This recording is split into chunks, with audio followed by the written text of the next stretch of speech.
O enunciado diz assim: situação hipotética. Ebesco ingressou com a execução cobrando 50 mil de Pedro. O executado não pagou espontaneamente o débito e não foram localizados bens de Pedro que pudessem ser penhorados. Não foram localizados bens de Pedro que pudessem ser penhorados. Isso aqui está repetido, né? Deixa eu tirar aqui.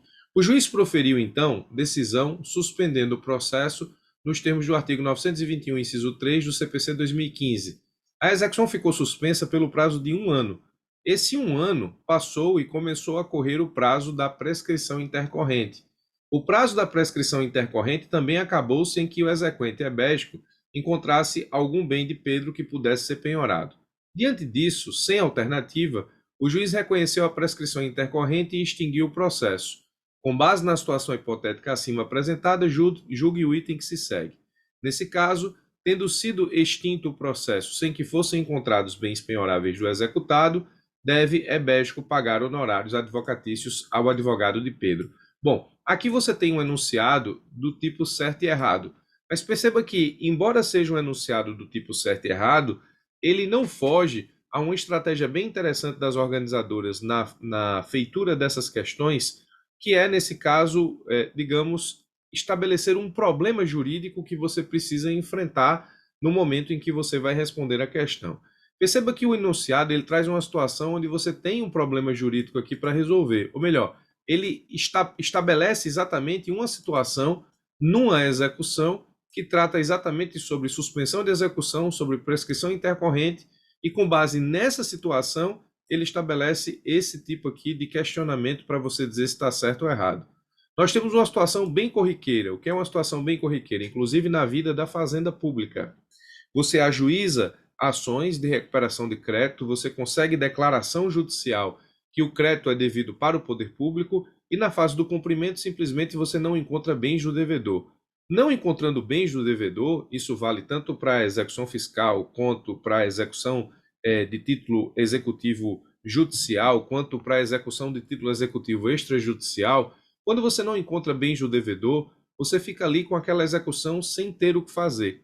O que o juiz normalmente faz? O juiz, quando a execução para, ele estabelece uma suspensão da execução pelo prazo de 1 ano, e depois desse prazo que a execução está suspensa, depois do 1 ano, se não existir nenhum ato por parte do exequente, seja ele fazenda pública ou não, no sentido de encontrar bens do devedor ou no sentido de dar continuidade ao processo executivo, esses atos precisam ser atos concretos, ou seja, atos que visem efetivamente a dar continuidade à execução e não simplesmente repetição de atos que já existem. Por exemplo, na execução você já fez todo tipo de penhora via Bacenjude, e aí você vai lá para que essa suspensão ela não inicie o processo de prescrição intercorrente, você faz um novo pedido de Bacenjude sem demonstração da mudança da situação econômica do executado. Quando você faz isso, o juiz simplesmente rejeita o seu pedido porque ele percebe que você está apenas pedindo para que a suspensão da execução não inicie, ou seja, não termine a suspensão iniciando o prazo para prescrição intercorrente. Mas tudo bem. A suspensão aqui, ela finalizou 1 ano e começou o prazo de prescrição intercorrente, que também acabou sem que o exequente dissesse absolutamente nada no processo executivo. Diante desse caso, o juiz reconhece a prescrição intercorrente e extingue o feito. Perceba que nesse ponto aqui, ó, a questão ela não está pedindo a sua opinião sobre isso. Ela não está perguntando se isso que o juiz fez foi certo ou errado. Ela não pergunta isso para você.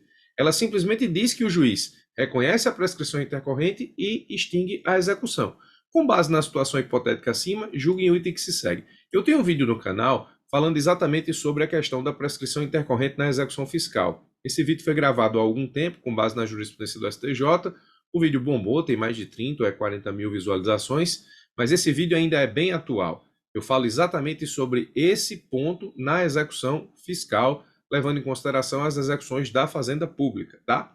Agora, nesse caso, tendo sido extinto o processo sem que fossem encontrados bens penhoráveis do executado, ebégico, que é o exequente, deve pagar honorários advocatícios ao advogado de Pedro?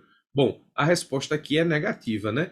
Porque não faz o menor sentido aqui que eu pague, enquanto exequente, honorários ao advogado de Pedro porque eu não consegui penhorar bens de Pedro, né? Mas, embora isso pareça ser bastante lógico, a gente tem jurisprudência do STJ sobre o ponto. Então, eu digo, de acordo com o entendimento firmado pela terceira turma do STJ, durante o respital, diz o seguinte, ó, declarada a prescrição intercorrente por ausência de localização de bens, incabível a fixação de verba honorária em favor do executado. Então, a execução aqui ela foi extinta porque não houve satisfação do crédito, mas não houve satisfação do crédito porque não encontrou-se patrimônio do executado que seja possível para a satisfação do crédito diabético. E nesse caso, nessa situação específica, você tem a seguinte ideia: ora, se a execução ela não foi levada a cabo porque não foi encontrado o patrimônio do devedor, não significa dizer que o devedor venceu o processo executivo a ponto dele receber, nesse caso, o verbo honorário, ou melhor, o seu advogado, né? O STJ diz: a responsabilidade pelo pagamento de honorários e custas deve ser fixada com base no princípio da causalidade, segundo o qual a parte que deu causa à instauração do processo deve suportar as despesas dele decorrentes. No entanto, nos casos de execução extinta pela prescrição intercorrente, o princípio da causalidade incide, portanto, em desfavor do executado. Embora a execução não tenha efetivamente atingido o seu objetivo, que é, nesse caso, transformar aquela declaração judicial de crédito em matéria de fato, ou seja, na vida mesmo, na realidade, no mundo do ser, por assim dizer, embora a execução não tenha atingido seu objetivo, o princípio da causalidade nos diz que a execução só existe porque o executado não pagou aquilo que devia ao credor. Isso porque foi ele, devedor, quem deu causa à instauração da execução e não efetuou ao não efetuar o pagamento de forma espontânea. Então, nesse caso aqui, não existe a fixação de honorários advocatícios do executado, do exequente, para com o advogado do executado, tá? Então, a resposta aqui, o gabarito é letra E, ou seja, letra E não, o gabarito é errado. Estamos diante de uma resposta para um questionamento certo ou errado. Eu chamo a atenção para esse tipo de questionamento, ou seja, questionamento do tipo certo ou errado, mas com problema jurídico aqui, ó, apresentado, para que você possa resolver o problema jurídico questionado num determinado item. Isso também cai muito em prova de concurso, você tem um problema jurídico, e aí nas letras A, B, C, D, E, você informar qual é a solução jurídica que se dá para o problema jurídico apresentado. É quase uma questão subjetiva dentro de uma prova objetiva. Não nesse caso, mas em alguns casos acontece. O Diego pergunta: mesmo que o executado tenha apresentado defesa, não importa, isso é indiferente. Mesmo que ele tenha apresentado defesa, se a execução não foi levada a cabo porque, nesse caso, a situação do executado no processo executivo, ele foi estabelecido por ausência de patrimônio encontrado para saldar a execução, não faz o menor sentido ele ter ou não apresentado defesa. Na verdade,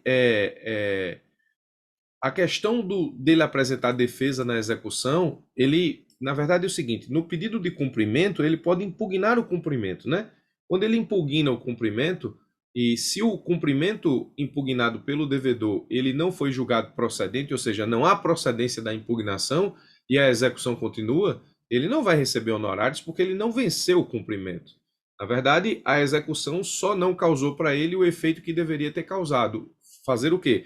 Pegar o seu patrimônio, transformar em dinheiro ou repassar o seu patrimônio ao credor, ao exequente. Mas nesse caso, ele tendo impugnado ou não a execução, pouco importa. Ele só vai receber honorários na impugnação se ele, nesse caso, apresentar impugnação ao cumprimento e se, nesse caso, a sua impugnação for procedente. Ou seja, nesse caso, eu ingresso com um cumprimento, aí o devedor apresenta uma impugnação ao cumprimento de sentença, alegando que aquilo que eu estou cobrando em termos de cumprimento, digamos, prescreveu. E o juiz, ele sentencia no cumprimento, dizendo que, de fato, a verba que eu estou cobrando a título de cumprimento prescreveu. Nesse caso, o devedor vence essa discussão acerca de cumprimento e impugnação ao cumprimento. Aí há fixação de honorários. Não é o caso.